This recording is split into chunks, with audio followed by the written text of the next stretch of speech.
Hello everybody!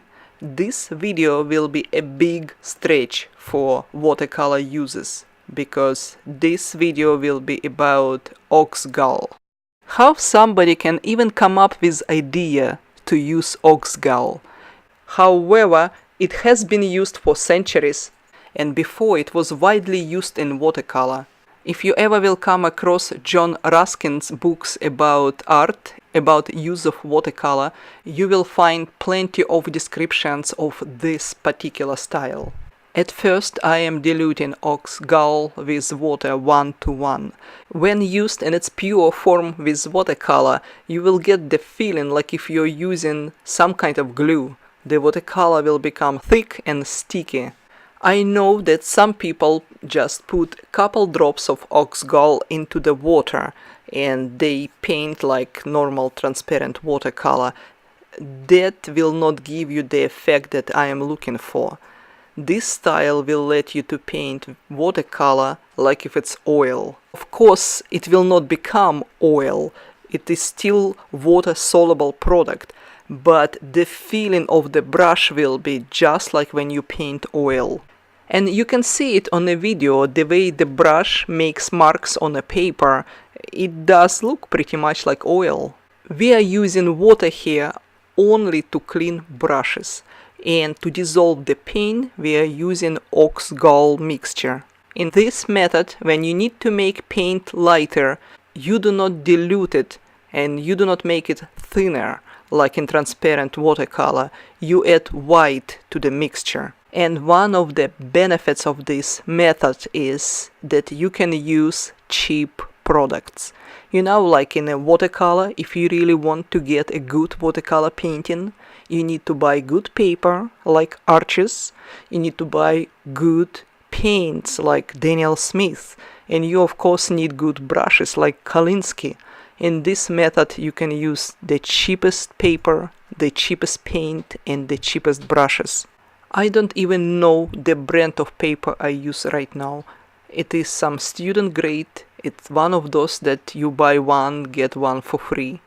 The brush I got from Target and it was about $2. And the paints, the whole set was $3.99 from Michaels. If you're low on a budget and you still want to get a decent painting, this is the way to go. And if you're interested enough, find the book Victorian Watercolor. I forgot who is the author. The entire book features paintings made in this particular style. And when you will look at those paintings, you will not believe it was done in watercolor. You will think it's done in oil. So there was a whole era and number of artists who painted in this manner. If you ever would come across any of those paintings in a museum, you would definitely think that it was done with oil. And the painting would even have a shine of varnish, just like oil painting. So how did they do it? After the painting completely done, it would be covered with 2 or 3 layers of gum aerobic. And then after gum aerobic completely dried, they would varnish it just like regular oil painting. You probably wonder right now, if this style is so great and looks so much like oil, why it didn't survive? And it didn't survive mainly because watercolor loses its potency much faster than oil. If the painting would be framed and hanged somewhere in a house, it would lose the color while artist is still alive, and people would able to complain and demand money back. This is not an issue anymore because now we have acrylic glass with UV protection, and watercolor paintings under that glass can live for long time. Watercolor paint itself became much better, and any producer of watercolor says that their color can last for centuries. If you made this far watching this video, then it is time to introduce my model. This cat belongs to my mom, and I think they call it miniature British cat. Her name is Sonia. She is very small size, much smaller than regular cat, and she has very interesting color. On a good light, she looks salmon color, sometimes even a little pinkish, and then in more darker light she looks grey, like in this video. Now back to the painting. When I move my brush I have this interesting feeling like if brush tries to grab on a paper, and I actually need to put an effort to move it around. This video is obviously speed up, that's why you don't feel that effort, and I'm recording my voice after the painting is done, that's why you cannot hear sound of the brush sliding on a paper.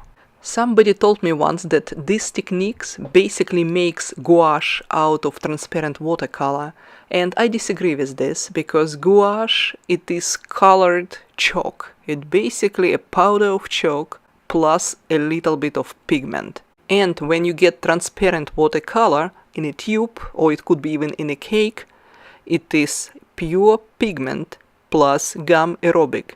It could be some other binders depending on the brand, but it is pure pigment. That's why you can see it even in this video that color stays the same or almost the same.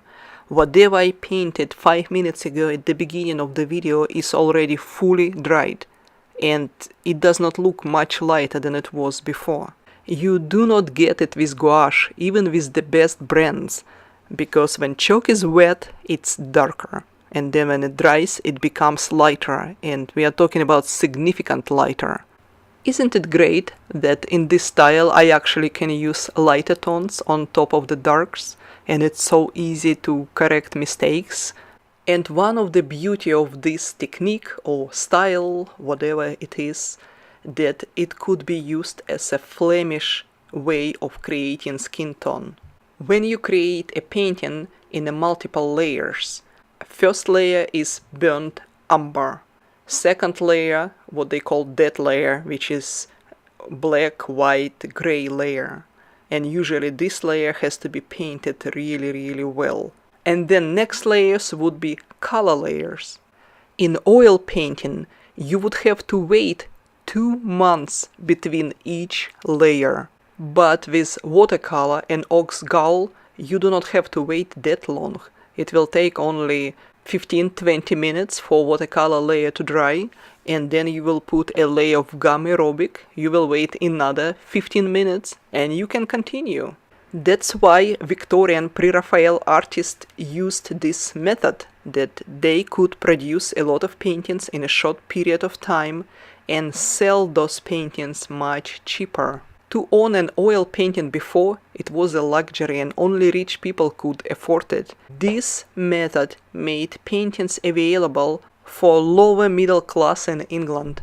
Oil paints used to be very expensive and many art students couldn't afford to buy it. Ox Gall and watercolor became a really good solution for that problem. Over time, as oil painting became less expensive, the need for an alternative for oil paint disappeared.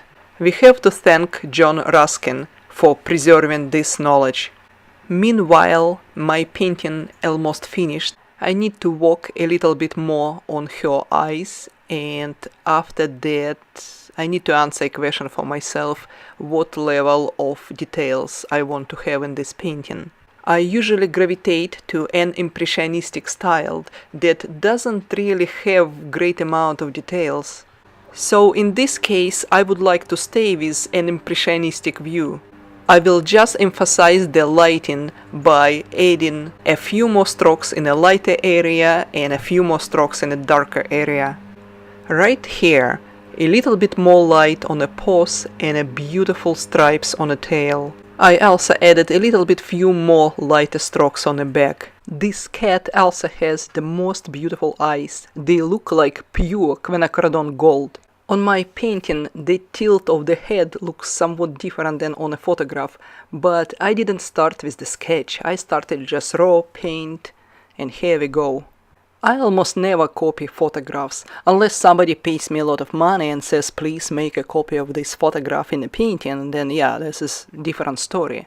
But when I paint for myself, I just use photographs as a reference, and this cat actually as closest as I ever done. Usually I change photograph around so much that one will not even recognize the image on a photograph or a scenery on the photograph.